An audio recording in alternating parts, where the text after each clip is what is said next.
Good evening नमस्कार to everyone. Welcome to DN education. मैं धर्मेंद्र डरूका जुड़ गया हूं आप लोगों के साथ एक और सेशन में। आज हम लोग एक बहुत ही इम्पोर्टेंट टॉपिक पर डिस्कशन करने वाले हैं। जैसा आप लोग थंबनेल में भी देख चुके हैं और मेरे पीछे डिजिटल पैनल पर भी आप लोग देख सकते हैं। Today we are going to talk about post modern literature, its characteristics, its features and some important authors of this particular age. This session will be very helpful if you are preparing for TGT, PGT exams, for any state exam, and also useful for UGC NET GRF exam. तो without delay आज का session हम लोग शुरू करेंगे। एक बार आप सभी साथी जो हैं वो सेशन में जुड़ जाएं, उसके बाद हर एक चीज़ को मैं आप लोगों को यहाँ बताऊंगा और पोस्ट मॉडर्न लिटरेचर के बारे में जितनी भी बेसिक बातें हैं वो सारी हम समझेंगे और मेजर मेजर चीज़ों के ऊपर भी हम डिस्कशन करेंगे कि इसमें कौन कौन सी बातें जो हैं वो बहुत ज़्यादा ही ज़रूरी है। ठीक है, एक बार मैं आपके कमेंट्स जो है वो बिल्कुल ले लेता हूँ, उसके बाद हम शुरू करते हैं। कमेंट्स में ले लेता हूँ आप लोगों के, जस्ट ए मिनट, देन शुरू करते हैं हम लोग, है ना।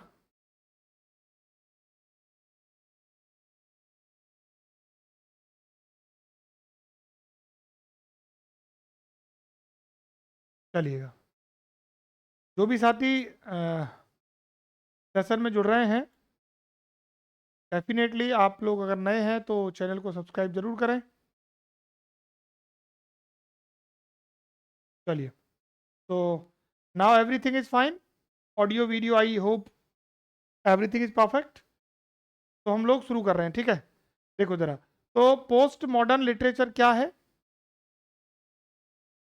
तमाम की बात जो है मैं आप लोगों के साथ पॉइंट टू पॉइंट करता हूँ। ओके, चलिएगा, तो देखिएगा जरा, पोस्ट मॉडर्न लिटरेचर, एक तो टाइमिंग की अगर हम बात करें तो 1945 टू टिल प्रेजेंट। अब आप समझना कि ये जो सिचुएशन है वो है after world war second, after world war second. So the beginning of this period after World War II, and we can also say from 1945 to till present, is known as post-modern periods. Popular 60s और 70s में होता है, लेकिन इसकी शुरुआत जो है वो 1945 के बाद में हो जाती है। ये अगेंस्ट था किसके? मॉडर्निज्म के। पोस्ट मॉडर्निज्म क्या है? Against modernism, against modernism, modernism. Post modernism जो है वो मॉडर्निज्म के अगेंस्ट है, उसके खिलाफ है। अब इसी को लेकर मैं, देखो, एक एक चीज जो है हम लोग देखते चलते हैं। उम्मीद करता हूँ आप लोगों को सारी चीजें जो है बहुत बेहतर तरीके से समझ में आई। आप जरा देखो, बात करते हैं post modern literature was popular in 1960s और 70s। यानी पोस्ट मॉडर्न लिटरेचर शुरू होता है 1945 में, बट इसका जो पीक टाइम है, जब ये सबसे ज्यादा अपने हाईएस्ट पीक पे था, that was 60s and 70s। यानी कि 20th सेंचुरी में इसका जो पीक टाइम है वो 60s और 70s का है ना। तो ये बात किसकी हो रही है भाई? 20th सेंचुरी की हो रही है, आफ्टर वर्ल्ड वॉर सेकेंड, यानी कि 1945 इसकी शुरुआत होती है। अब इसमें क्या क्या होता है, जैसे देखो, मास मीडिया का जन्म होता है, टेक्नोलॉजी बहुत ज़्यादा बढ़ती है, हर एक चीज़ का क्या होता है, ग्लोबलाइजेशन हो जाता है, चीज़ें पूरे वर्ल्ड में फैलने लगती हैं।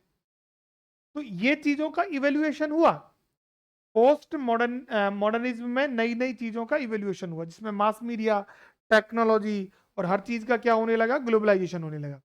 Post modern literature is a form of literature that is characterised by the use of metafiction. इसमें मेटाफिक्शन का, इंटरटेक्चुअलिटी का, मैजिकल रियलिज्म का, unrealisable narration, dark humour, impossible plots, ये सारी चीजें देखने में आने लगी। बिल्कुल भाई, बहुत बढ़िया हूं मैं, एंड यू, आप कैसे हो? बहुत बढ़िया भाई, है ना। देखो जरा, तो वापस समझना कि भाई पोस्ट मॉडर्न लिटरेचर का जो पीक समय है वो 1960s और 70s का है। इसकी शुरुआत 1945 यानी आफ्टर वर्ल्ड वॉर सेकंड होती है। इसमें बहुत सारे नए नए टेक्निक्स, नए नए एलिमेंट्स देखे गए, जिसमें आपका मेटाफिक्शन है, इंटरटेक्चुअलिटी है, मैजिकल रियलिज्म है। इनकी बातें हम करेंगे आगे, जैसे जैसे सेशन हमारा बढ़ेगा वैसे वैसे हम इसके बारे में बहुत सारी बातों को लेकर चर्चा करेंगे। ठीक है, पोस्ट मॉडर्न मीन्स क्या होता है ये समझना, अ ब्रेक फ्रॉम मॉडर्निज्म। इसीलिए I have told you earlier कि ये जो है मॉडर्निज्म के अगेंस्ट है। कहाँ है ये?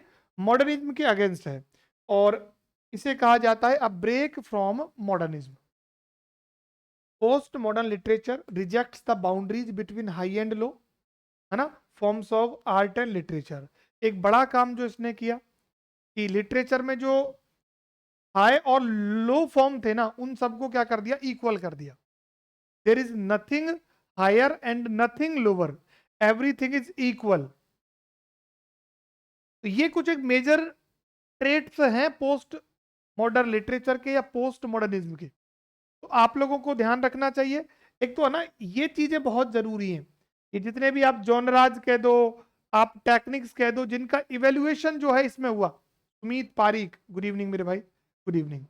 अब मैं एक एक चीज को लेके चलूंगा, तो हम टेक्निक्स की बात करेंगे और इनको ही समझना बहुत ज्यादा जरूरी है, कौन कौन सी टेक्निक्स और जॉनराज इसमें यूज हुए, है ना। देखो जरा, ये तो मुझे लगता है आप लोगों को समझ में आ गया होगा, है ना।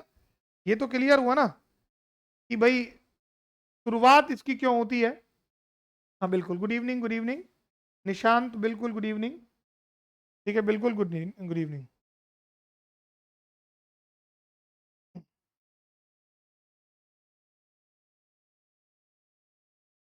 अब सबसे पहला जो इसमें एलिमेंट और टेक्निक है वो है पेस्टिस। सबसे पहली कौन सी है? पेस्टिस। अब पेस्टिस जो है वो होता क्या है, इसको जरा आप ध्यान से समझना। पेस्टिस होता है the taking of various ideas from previous writing and literary style and pasting them together to make new style. यानी इसमें क्या होता है कि आपने दो चार पांच राइटर्स के वर्क्स पढ़े, उनकी स्टाइल को समझा, उनका वे ऑफ राइटिंग क्या है उसको समझा, और उससे एक नई स्टाइल बना दी। तो एक्चुअली जो एग्जिस्टेड स्टाइल्स हैं या वर्क्स हैं, उनकी थीम है, उसको इमिटेट करके और एक नई स्टाइल और नई जो वे ऑफ राइटिंग है उसका निर्माण करना, वो आपका क्या कहलाता है? वो आपका क्या कहलाता है? पेस्टिस कहलाता है। वो आपका पेस्टिस कहलाता है, ठीक है ना। तो pastiche is a technique that is used in post modern literature, जो पोस्ट मॉडर्न लिटरेचर में यूज होती है। तो फर्स्ट टेक्निक आपकी ये हो जाती है। सेकंड जो बहुत ज्यादा ही इंपॉर्टेंट है, दैट इज इंटरटेक्चुअलिटी। ये भी कुछ पेस्टिस के रिलेटेड ही है, उसी से मिलता जुलता है कुछ, फिर भी हम समझते हैं जरा है क्या है। देखो, the acknowledgement of previous literary work with in another literary work. यानी इसमें क्या हुआ कि आपने ये कोई वर्क लिखा और इस वर्क में आपने स्वीकार किया कि हमने किसी इससे पहले एग्जिस्टेड वर्क है उसका जिक्र किया है। तो टेक्स्ट के अंदर आप एक और टेक्स्ट, इंटर का मतलब होता है दो, यानी आपने कोई चीज लिखी और उस चीज के अंदर किसी दूसरे वर्क का क्या किया? रेफरेंस दिया। तो वो आपका क्या कहलाएगा? इंटरटेक्चुअलिटी कहलाएगा। और ये मेजर कैरेक्टरिस्टिक है किसकी?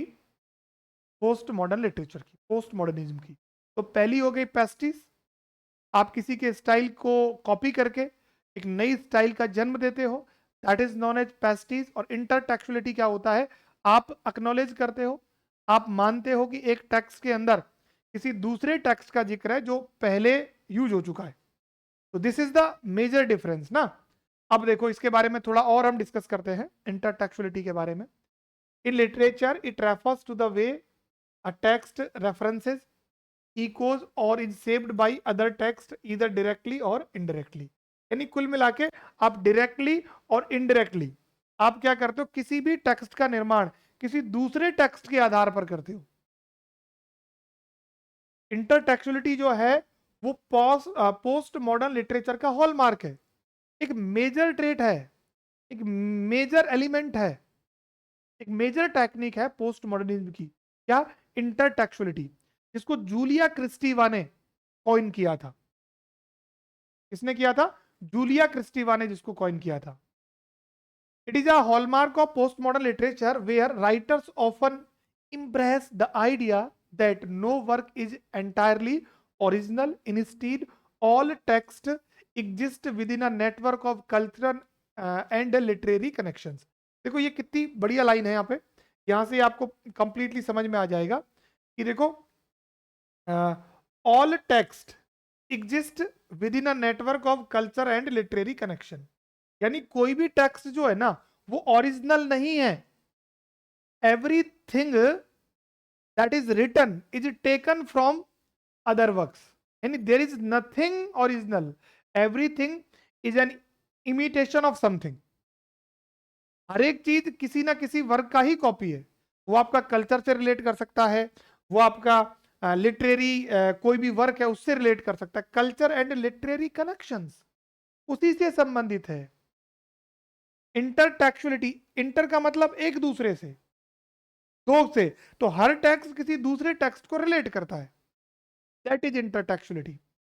कॉइन किया है किसने इसको? जूलिया क्रिस्टीवा ने, है ना। कब किया? जस्ट ए मिनट, 1960s में। और इन्होंने इन्होंने जो डेफिनेशन दी थी वो क्या थी देखो, a text is a mosaic of quotations, every text is the absorption and transformation of another. हर एक जो टेक्स्ट है ना वो किसी दूसरे टेक्स्ट का ऑब्जर्वेशन है या ट्रांसफॉर्मेशन है। There is nothing new, there is nothing original, everything is an imitation directly or indirectly from other work. This is called intertextuality। I think आप लोगों को इंटरटेक्चुअलिटी क्या होता है ये क्लियर हो गया होगा।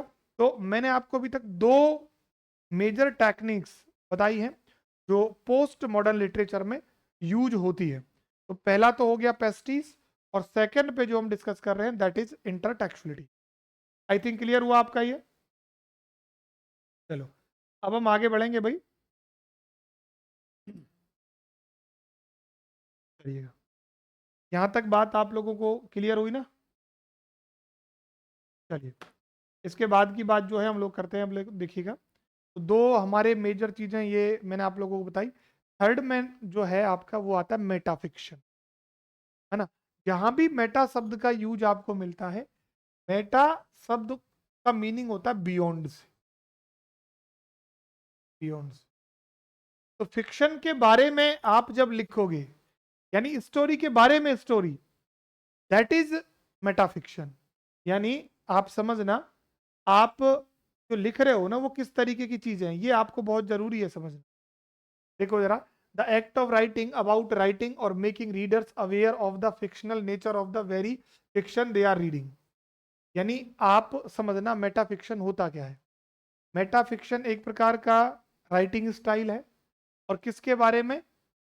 जो आपने लिखा हुआ है उसी के बारे में लिखना, और रीडर्स को अवेयर करना जिस फिक्शन को वो पढ़ रहे हैं उनके फिक्शनल नेचर के बारे में, वो है मेटा फिक्शन। फिक्शन है, और फिक्शन से भी फिक्शन, कि आप जिसको पढ़ रहे हो ना वो एक्चुअल में फिक्शनल है, उसके बारे में लिखना मेटा फिक्शन है। Meta fiction is a form of fiction that emphasizes its own narrative structure in a way that inherently reminds the audience that they are reading or viewing a fictional work। यानी readers को आप ये realise करवाते हो कि जिसे तुम आप पढ़ रहे हो ना वो फिक्शनल वर्क है, वो रियल वर्क नहीं है। That is meta fiction. और ये भी इंपॉर्टेंट टेक्निक रहा, राइटिंग स्टाइल रहा, जॉनरा रहा, किसका? पोस्ट मॉडर्न लिटरेचर का। Metafiction, metafiction is a self conscious about language, literary form, story telling and works of metafiction directly or indirectly draw attention to their status or artifacts। It means totally in the metafiction, they want to express their views, opinion to the readers.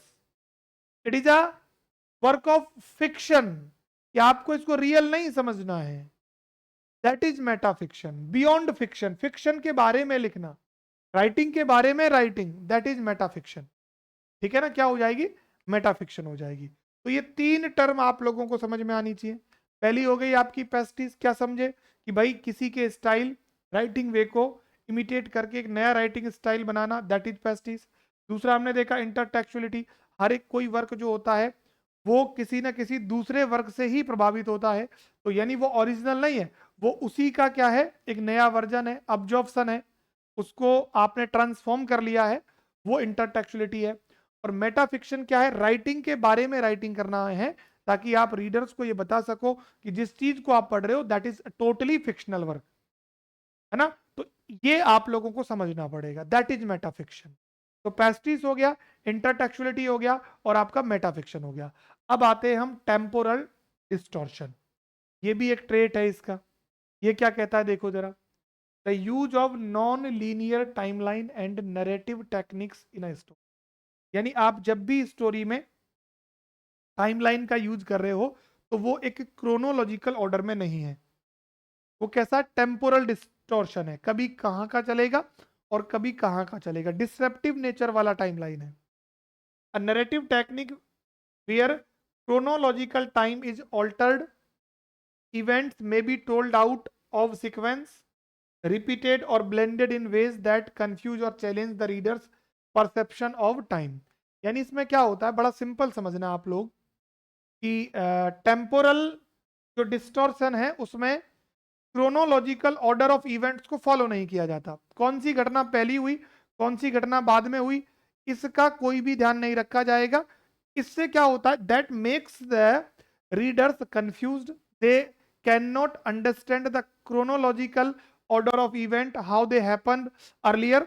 तो इस चीज को कहा जाता है temporal distortion, जो आपको post modernism में देखने को मिलता है, पोस्ट मॉडर्न लिटरेचर में देखने को मिलता है. तो ये जो मेजर मेजर चीजें मैं आपको एक एक बता रहा हूं ना, everything is important for you to make the concept clear, lucid, है ना, कैंडिड. तो आप लोगों को ये सारी चीजें समझनी पड़ेंगी. पेस्टिस हो गया, इंटरटेक्चुअलिटी हो गया, और आपका मेटाफिक्शन हो गया, टेम्परल डिस्टॉर्शन हो गया. Move to the next characteristics or techniques, that is minimalism और मैक्सिमलिज्म. इन दोनों को जरा मैं आप लोगों को एलेबोरेट करता हूं. Definitely you will get the point. The use of characters and events which are decidedly common and non-exceptional characters. Right, या इसे हम समझ सकते हैं writing style that use the fewest possible words, details and description to convey meaning. यानी आपको किसी भी चीज को डिस्क्राइब करना है तो आप उसके लिए बहुत ज्यादा डिटेलिंग नहीं देते हो, यानी उतनी डिटेलिंग भी नहीं दी जाती है जितनी जरूरी होती है किसी चीज को समझने के लिए. उसको आप मिनिमम कर दिया भाई, तो आप इसे कह सकते हो मिनिमम, है ना, डिटेलिंग. क्या हो जाएगा, मिनिमम डिटेलिंग हो जाएगा. लेकिन जब हम इसका जस्ट अपोजिट करेंगे, अंकित प्रजापति, वेरी गुड इवनिंग भाई, जब हम इसका अपोजिट करेंगे तो वो कहलाता है आपका मैक्सिमलिज्म. इसमें क्या होगा, आप इतना ज्यादा डिटेलिंग दे देते हो कि वो ओवर हो जाता है. तो बहुत ज्यादा डिटेलिंग देना भी बहुत ज्यादा डेंजरस होता है. यानी डिसऑर्गेनाइज्ड, लेंदी, हाईली डिटेल्ड राइटिंग, या हम कह सकते हैं elaborate, lengthy, highly detailed and sometimes intentionally chaotic. यानी आप बहुत ज्यादा ओवरली डिटेल्ड, आप क्या कह दोगे इसको, ओवरली डिटेल्ड. इसमें तो क्या है कि आप कम डिटेलिंग दे रहे हो और इसमें डिटेलिंग को बहुत ज्यादा बढ़ा रहे हो, उसको कहेंगे मिनिमलिज्म और इसको कहेंगे मैक्सिमलिज्म. क्लियर है. यानी आप किसी भी चीज के बारे में, किसी भी कैरेक्टर के बारे में, किसी भी इवेंट के बारे में आप बहुत कम जानकारी दे रहे हो तो दैट इज मिनिमम, और अगर बहुत ज्यादा ओवरली डिटेल्ड कर रहे हो तो फिर उसको आप क्या कह दोगे, मैक्सिमलिज्म कह दोगे. This is the difference between both the terms. Have you got it? Okay, तो इसके बाद हम नेक्स्ट चीज पे बढ़ते हैं और डिस्कस करते हैं। तो टेम्पोरल डिस्टॉर्शन हो गया, इसके बाद मिनिमलिज्म हो गया और मैक्सिमलिज्म हो गया। अब आते हैं हम लोग, नेक्स्ट आता है मैजिकल रियलिज्म। काफी इंपॉर्टेंट है ये, आप लोगों को पता होना चाहिए कि ये है क्या है मैजिकल रियलिज्म। जिसमें अगर आप लोगों ने नाम सुना हो, सलमान रुश्दी का बहुत बड़ा नाम है ना, आगे हम पढ़ेंगे इसके बारे में। और वो भी जो हैं पोस्ट कॉलोनियल पोइट ही हैं, पोस्ट मॉडर्न पोइट भी हैं। ये दोनों करीब करीब देखो, टाइमिंग पोस्ट कॉलोनियल का और पोस्ट मॉडर्न का एक ही है, बस उनका जो थीम है ना वो अलग है।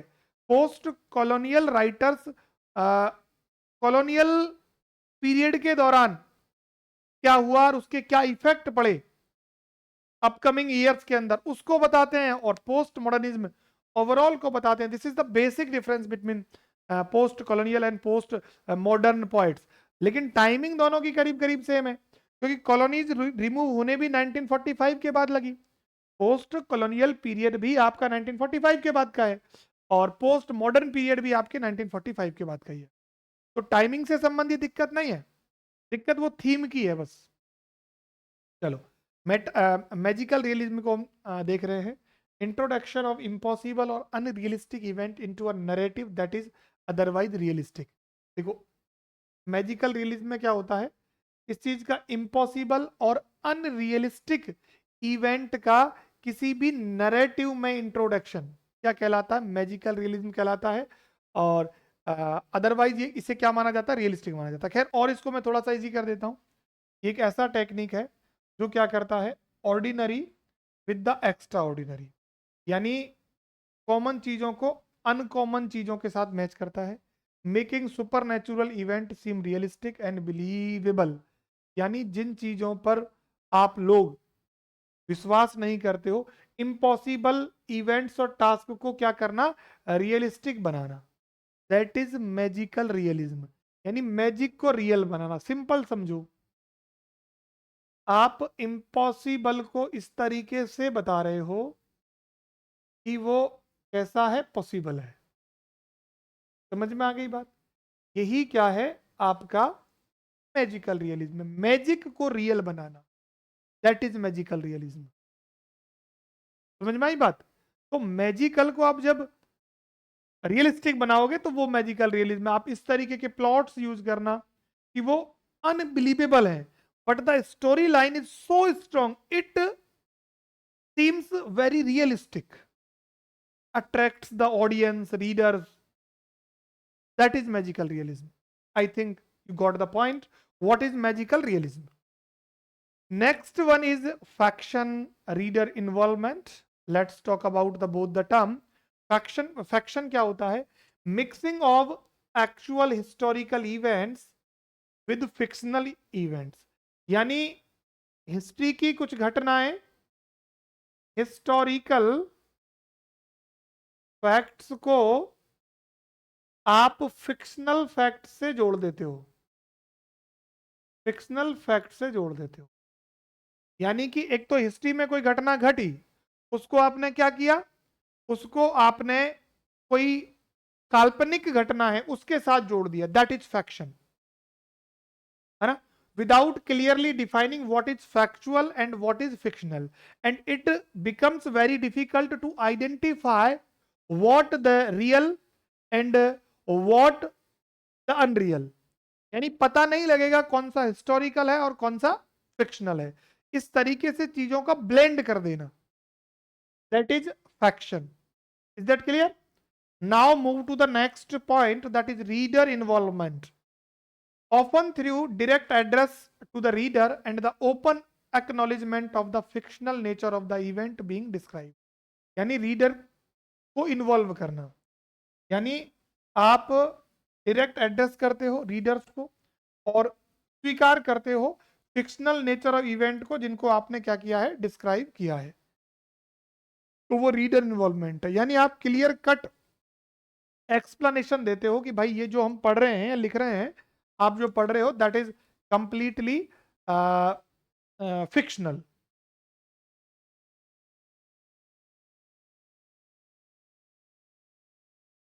ठीक है ना। एक बार मैं सारा रिपीट कर दूंगा आपको, इसके बाद हम एक हमारे पास एक दो चीजें और है, फिर हम पॉइंट्स पे चलेंगे। अब इसके बाद आता है hyper reality. Hyper reality, Jean Baudrillard का ये टर्म है, समझेंगे क्या होती है हाइपर रियलिटी। देखो जरा, a concept coined by Jean Baudrillard describes the state where the distinction between reality and simulation becomes blurred and representation of reality are perceived as more real than reality itself। आप इस line को भी पढ़ लोगे ना, ये इसको क्या माना जाता, more real than reality itself, that is hyper reality. Hyper का मतलब क्या होता है, मतलब रियलिटी से भी ज्यादा रियलिटी, है ना, रियलिटी से भी ज्यादा रियलिटी।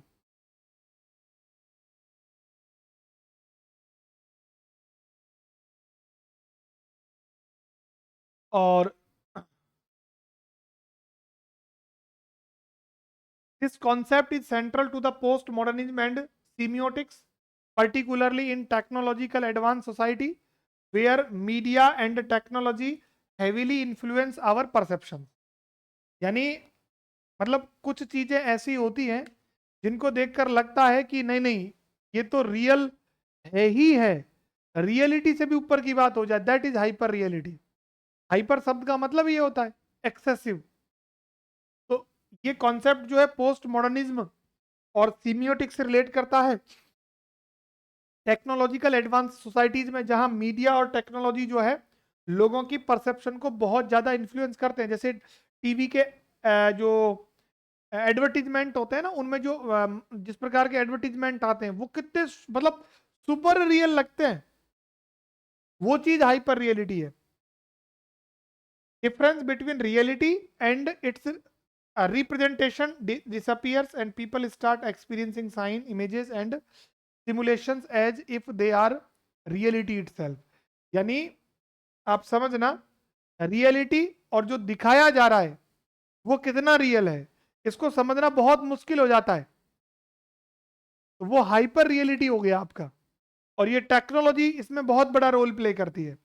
और इसके मेजर राइटर कौन है, जीन बॉड्रीलर्ड, है ना, इनका ये मेजर ये टर्म है, इन्हीं का टर्म है। तो ये आपका क्या हो जाएगा, हाइपर रियलिटी हो जाएगा। तो पोस्ट मॉडर्निज्म में ये मेजर मेजर पॉइंट हैं आपके, फिर हम इनके पॉइंट्स की बात करेंगे। जैसे पेस्टिस हो गया, इंटरटेक्चुअलिटी हो गया, इंटर मेटाफिक्शन हो गया, टेम्पोरल डिस्टॉर्शन हो गया, मिनिमलिज्म हो गया, मैक्सिमलिज्म हो गया, मैजिकल रियलिज्म हो गया, फैक्शन हो गया, रीडर इन्वॉल्वमेंट हो गया। आई होप यहां तक मुझे लगता है आप लोगों ने चीजों को बहुत बढ़िया तरीके से समझा होगा, है ना। क्लियर हुई बात भाई। तो ये तो इसकी कैरेक्टरिस्टिक्स मान लो आप लोग, या इसके टेक्निक्स मान लो, that were used mostly in post modern literature. Most of the poets use this kind of techniques ना। Palak Jain, good evening, good evening, बिल्कुल गुड इवनिंग। चलो अब हम बढ़ते हैं आगे, और मॉडर्न पोस्ट मॉडर्न लिटरेचर के कुछ इंपॉर्टेंट पॉइंट्स हमारे सामने हैं, है ना। फिर इनके मैं मेजर मेजर वर्क भी आपको बता दूंगा। जैसे जब हम पोस्ट मॉडर्न लिटरेचर की बात करते हैं तो विलियम गोल्डिंग, है ना, Martin Amis, John Osborne, Lawrence Durrell, Carol and Duffy, Muriel Spark, Tom Stoppard, बड़ा नाम है ना, Doris Lessing, Kingsley Amis, Christopher Fry, Joe Orton, Bertrand Russell, Philip Larkin, Alan Sillitoe, Evelyn Waugh और CP snow. ये सारे नाम जो मैं यहाँ बता रहा हूँ ना, वो इंपॉर्टेंट नेम है। Harold Pinter, V S Naipaul, बड़े नाम हैं दोनों। Samuel Beckett, Angela Carter, Zadie Smith, Ted Hughes, Seamus Heaney, Julian Bernays, Agatha Christie, दोबारा नाम थोड़ी ना अगाथा क्रिस्टी का, J R R Tolkien, J R Rowling, Lawrence Durrell. Lawrence Durrell का नाम दो बार आ गया है ना, हाँ, तो यहाँ से हटा देते हैं हम इसको। एंथनी पावेल, एंथनी पावेल और पीटर एक्रॉइड, स्टेफन स्पेंडर और टेरेंस रेटिगन। ये कुछ इंपॉर्टेंट पॉइंट्स हैं, अगर आप खुद से इनको पढ़ना चाहते हो तो आप पढ़ सकते हो इनको। ये मेजर पॉइंट्स हैं पोस्ट मॉडर्न लिटरेचर के। तो हमारे पास करीब हो गए 2, 4, 6, 8, 10, 12, 14, 15, 16, 17, 18, 19, 20, 21, 22, 23, 24, 25, 26, 27, 28, 29, 30। मैंने यहाँ 30 पॉइंट्स के नाम आपको बताए हैं। ये 30 पॉइंट्स जो हैं आपके पोस्ट मॉडर्न लिटरेचर से बिलोंग करते हैं। अब हम आगे बढ़ते हैं और कुछ एक वर्क हैं इन मेजर मेजर पॉइंट्स के, उन पर हम नज़र डालते हैं, है ना। उन पर हम नज़र डालते हैं। तो अगर हम बात करें विलियम गोल्डिंग की, तो विलियम गोल्डिंग जो हैं वो देखो 1911 टू 1993, ये तो इनका लाइफ स्पेन हो जाएगा। And the important work is the Lord of the flies, है ना, दैट वाज पब्लिश्ड इन 1954। ये पहला वर्क हो जाएगा Lord of the flies. Martin amiss 1949 से लेके, है ना, 2023, ये इनका लाइफ स्पेन है। और इनके दो वर्क ध्यान रखना, मनी 1984 में और लंदन फील्ड 1989 में। देन आता है जॉन ऑसबॉर्न। जॉन ऑसबॉर्न जो है 1929 और 1994, और वर्क का नाम है लुक बैक इन एंगर, है ना। एंग्री बर्ड, एक एंग्री एंग्री बर्ड ग्रुप था ना, angry bird, angry man, angry bird या एंग्री मैन करके ग्रुप है, उसका मेन वर्क है ये।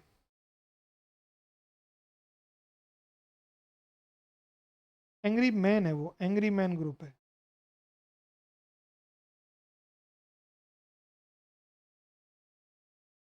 एंग्री यंग मैन, कौन सा है, angry young man, angry young man, ये ग्रुप है। और इस ग्रुप का ये मेजर वर्क है, इसी के नाम पर जो है इस ग्रुप का नाम रखा हुआ है लुक बैक इन एंगर 1956 का। उसके बाद लॉरेंस डुरेल जो है वो 1912 में बॉर्न होता है, 1990 में डेथ होती है। Pied Piper of lover 1935। अच्छा, मैंने जो यहाँ वर्क्स रखे हैं ना, वो मेजर वर्क इंपॉर्टेंट ही है, वो ऐसे वर्क नहीं है। Most of our popular works. Carol and Duffy 1955, Medusa इनकी बहुत ही फेमस पोयम है। और ये 2019 तक ये जो है पोइट लॉरेट रही है, इंग्लैंड की पहली पोइट लॉरेट, जो महिला पोइट लॉरेट है वो। अब साइमन आर्मिटेज करके हैं जो 2029 तक रहेंगे, 2029 तक रहेंगे। तो ये 5 पॉइंट्स हो गए। इसके बाद देखो नेक्स्ट, इसमें आते हैं Muriel Spark. Muriel Spark was born 1918 2006 and the work is the prime Miss Jean Brodie, है ना, 1961 का है। और ये शायद जैन ऑस्टन का कोई वर्क है, उसके ऊपर बेस्ड है ये, है ना, the prime Miss gene broody.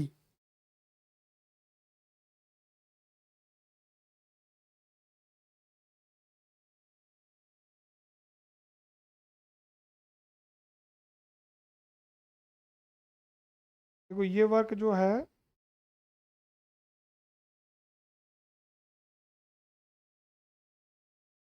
काफी पॉपुलर वर्क है भाई, ये ध्यान रखना।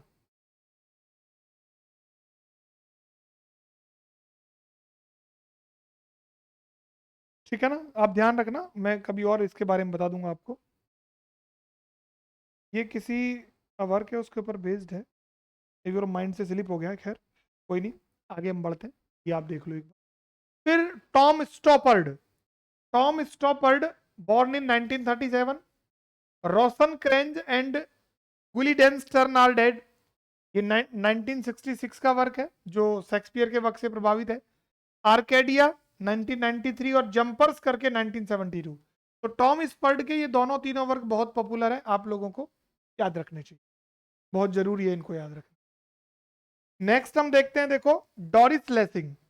Doris lacing 1999 2013, the grass is singing, very popular work किसका है, डॉरिस लेसिंग का है, the grass is singing. Kingsley amiss, बहुत इंपॉर्टेंट वर्क है, लकी जिम 1954 का है। क्रिस्टोफर फ्राई 2005 में इनकी डेथ हो जाती है, the ladies not for burning 1948 का वर्क है ये। पोस्ट मॉडर्निज्म के अर्लियर फेज में आया हुआ है, पोस्ट मॉडर्निज्म के अर्लियर फेज में आया हुआ वर्क है ये। ठीक है ना, चलो यहां तक हुआ आपका। आगे बढ़े हम लोग, देखिएगा जरा। तो देखो आपके विलियम गोल्डिंग का लॉर्ड ऑफ द फ्लाइज हो गया, मार्टिन एमिस का मनी लंदन फील्ड हो गया, जॉन ऑसबोर्न का लुक बैक इन एंगर हो गया, लॉरेंस डुरेल का पाइड पाइपर ऑफ लवर हो गया, कैरोल एंड डफी का मेदुसा हो गया, मुरियल स्पार्क का the prime Miss gene broody हो गया, टॉम स्टॉफर्ड का रोशन क्रेंज एंड गुइल्डेनस्टर्न आर डेड हो गया, आर्केडिया और जंपर्स, ये वर्क हो गए। इसके बाद डोरिस लेसिंग का हो गया the grass is singing, Kingsley amiss का हो गया लकी जिम, और क्रिस्टोफर फ्राई का हो गया the ladies not for burning. ठीक है, ये 10 पॉइंट्स हो गए। अभी हमारे पास और भी बहुत सारे पॉइंट्स हैं, सभी की बात हम एक एक करके कर रहे हैं। देखो जरा, अब आते हैं 11 नंबर पे। फिलिप लार्किन, बड़ा नाम, और विटसन वेडिंग्स पॉपुलर वर्क है इनका, है ना। फिर बॉर्न इन 1922, 1985 में डेथ हो जाती है। अच्छा, इनमें से कुछ एक पॉइंट्स ने मॉडर्न पीरियड में भी लिखा हुआ है, ठीक है ना। एलन सिलॉट सिलिटी सिलॉट होना चाहिए, एक मिनट। खैर वर्क देखो, the loneliness of the long distance runner, ये कब आता है? 1959 का वर्क है।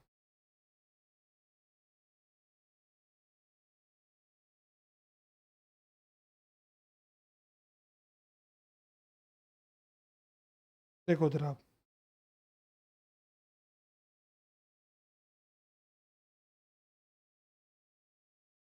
ये भी एंग्री में यंग मैन में थे।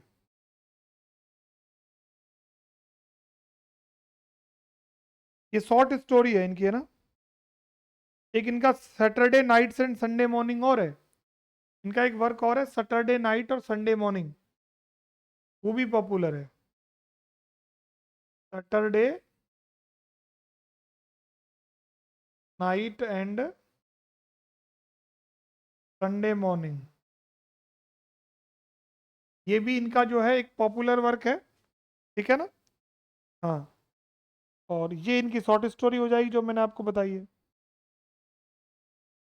1958 का है ये, कब का है? 1958 का। चलो, एवेलिन वॉग का बहुत popular work a handful of dust 1934 का है ना।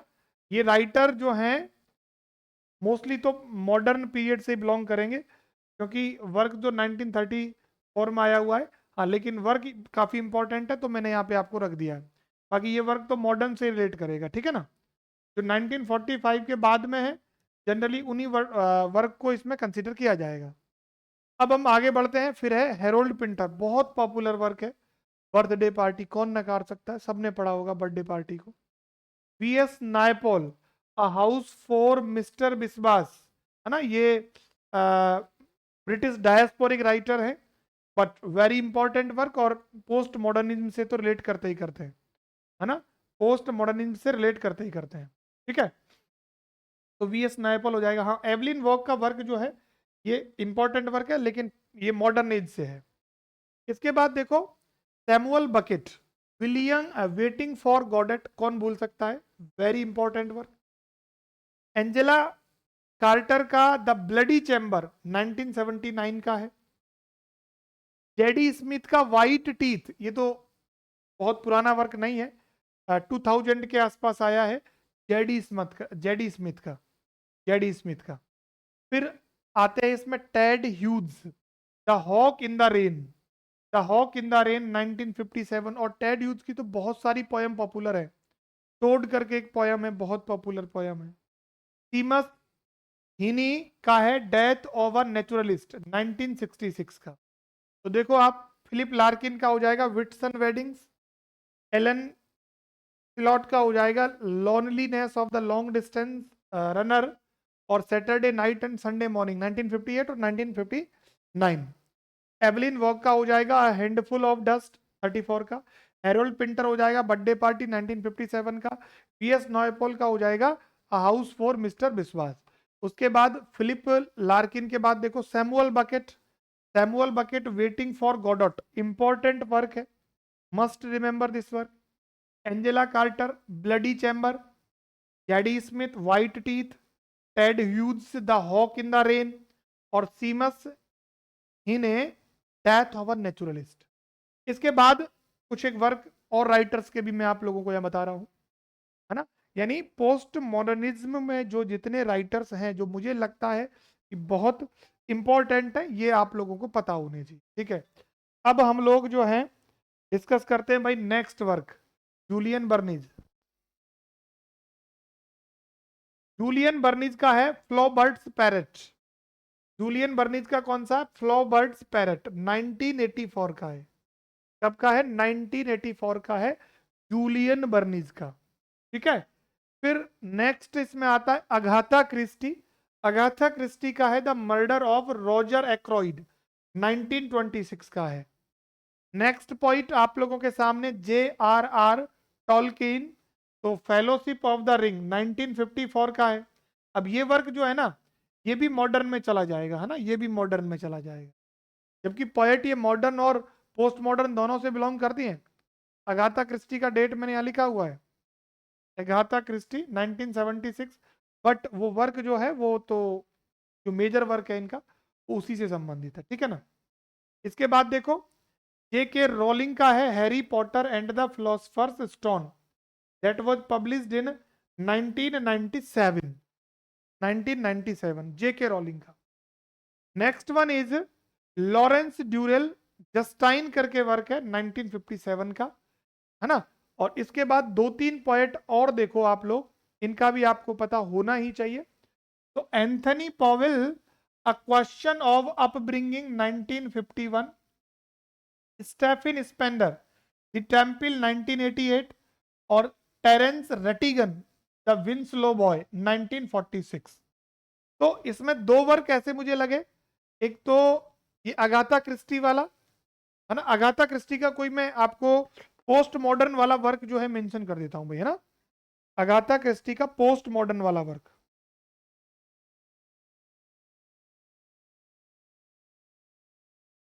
जो इनका लेटर पीरियड में इन्होंने पब्लिश किया हो। ये तो हो गया है, एक है इनका,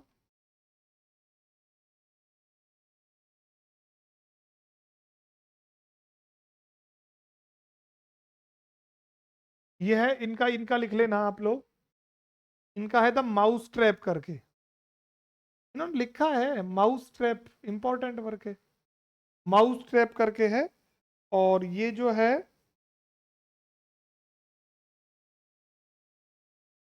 पब्लिकेशन है इसका 1952 में पहली बार।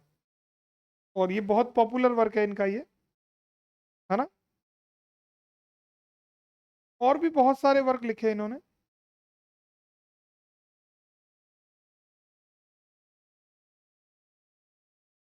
ठीक है, मूवीज बनी है खूब सारी इन पे, इनके ऊपर। ये वर्क एक और बता दिया, माउस ट्रैप मैंने आपको। और एक पॉइंट और थे जिन्होंने भी लिखा था ना, उनका भी मैं एक वर्क बता देता हूँ। एवलिन वॉक का हम कोई पोस्ट मॉडर्न वाला वर्क देख लेते हैं।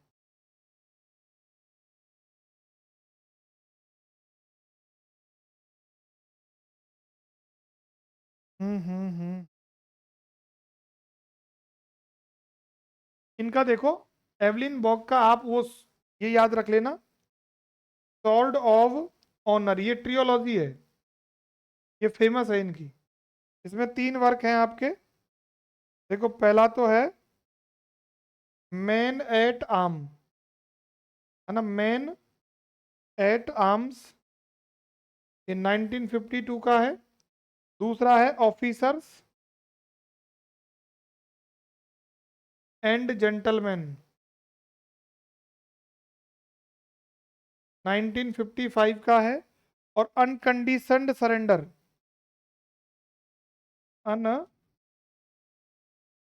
अनकंडीशनल सरेंडर, ये तीनों याद रख लेना आप लोग, मैंने लिख दिया आपको। ये 1961 का है। तो ये इनका शॉर्ड ऑफ ऑनर एक ट्रियोलॉजी है और काफी पॉपुलर ट्रियोलॉजी है, इसको तो आप लोग याद रख सकते हैं, ठीक है। चलिए, बाकी तो सबके वर्क मैंने वही लिखवाए हैं जो आपको पर्टिकुलर वर्क है। तो ये कुछ एक पॉइंट्स है जिनको आपको याद रखना ही पड़ेगा, तब जाकर आपका काम चलेगा, ठीक है। तो इसके देखो एक बार मैं वापस रिपीट कर देता हूँ, आप लोगों को याद हो जाएंगे। विलियम गोल्डिंग का लॉर्ड ऑफ द फ्लाइज है, मार्टिन एमिस का मनी लंदन फील्ड है, जॉन ऑसबोर्न का लुक बैक इन एंगर है, लॉरेंस ड्यूरेल का पाइड पाइपर ऑफ लवर है, कैरोल एंड डफी का मेडूसा अ पोएम करके है, मुरियल स्पार्क का the prime miss Jain broody है, टॉम स्टॉफर्ड का रोशन क्रेंज एंड गुइल्डेंस्टर आर डेड है, डॉरिस लेसिंग का द ग्रास इज सिंगिंग है, किंग्सले एमिस का लकी जिम है, क्रिस्टोफर फ्राई का lady is not for burning है, फिलिप लार्किन का द विटसन वेडिंग्स है, और एलन सिलट का the loneliness of the long distance runner 1959 है, सैटरडे नाइट और संडे मॉर्निंग 1958 का है, एवलिन वॉक का हैंडफुल ऑफ डस्ट 1934 का है, और सॉर्ड ऑफ ऑनर आप जरूर ध्यान रख लेना जिसके 3 वर्क है, इसमें मैन एट आर्म्स है, ऑफिसर्स एंड जेंटलमैन है, और अनकंडीशनल सरेंडर है। हेरोल्ड पिंटर का वर्क जो बहुत पॉपुलर है, बर्थडे पार्टी, नायपॉल का हाउस फॉर मिस्टर बिस्वास। आगे आ जाओ। सैमुअल बकेट का waiting for Godot, Angela Carter bloody chamber, Zadie Smith white teeth, Ted Hughes the hawk in the rain, Seamus Heaney death of naturalist. फिर हो जाएगा Julian Barnes का Flaubert's parrot, Agatha Christie का murder of Roger Ackroyd, R R Tolkien का the fellowship of the ring, JK Rowling का Harry Potter and the philosophical stone, और Lawrence Durrell का Justine, Anthony Powell का question of upbringing, Stephen Spender का the temple, और Terence Rattigan का the Winslow boy. तो ये मेजर मेजर मैंने पॉइंट्स आपको बता दिए हैं, इनके और वर्क आप लोग पढ़ सकते हो अपने हिसाब से। इसके अलावा हमने बात करी भाई पोस्ट मॉडर्न लिटरेचर के बारे में, तो ये तो इसका बिगनिंग हो गया। कुछ एक बात है जैसे ये पीक टाइम 1960s और 70s में रहता है ना, ये कुछ जॉनराज की बात हमने की।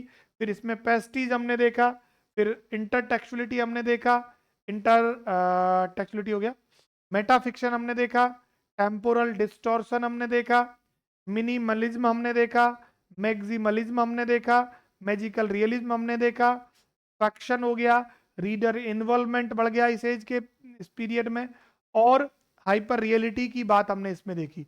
और ये सारे पॉइंट्स मैंने आपको एक एक करके जो है बता दिए। तो पोस्ट मॉडर्न लिटरेचर के बारे में इतनी सटीक वीडियो हम लोगों ने बनाई है जो आपको एक क्लियर कट, आपको एक ऐसा डोमेन दिखा देगी, एक ऐसा एरिया बता देगी कि आप इस चीज को और बहुत बढ़िया तरीके से एक्सपेंड कर सकते हो।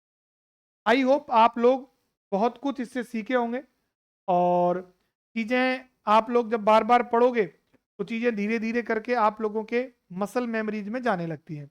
आज के सेशन में हम लोग इतना ही रखेंगे, बाकी की बातें आप लोगों के साथ नेक्स्ट सेशन में करेंगे। I hope you definitely liked the session. अगर आप चैनल पर नए हो तो डेफिनेटली आप चैनल को सब्सक्राइब करें, वीडियो को लाइक जरूर करना है, और बाकी रोज रात को 9 बजे आप लोगों की क्लासेज होती है जिनमें हम लोग लिटरेचर, ग्रामर और वोकैब तीनों को लेकर आपके जितने भी टीजीटी पीजीटी के एग्जाम्स हैं, आपके स्टेट लेवल के एग्जाम्स हैं, सबके ऊपर बेहतर डिस्कशन करने की कोशिश करते हैं। उम्मीद करता हूं कि आपको हर एक चीज बेहतर तरीके से समझ में आए, तो चीजें आप लोगों के लिए फ्रूटफुल हो सके। आज का सेशन हम यहीं रखेंगे, बाकी बातें कल फिर रात को 9 बजे मिलते हैं और बातें करते हैं। Thank you.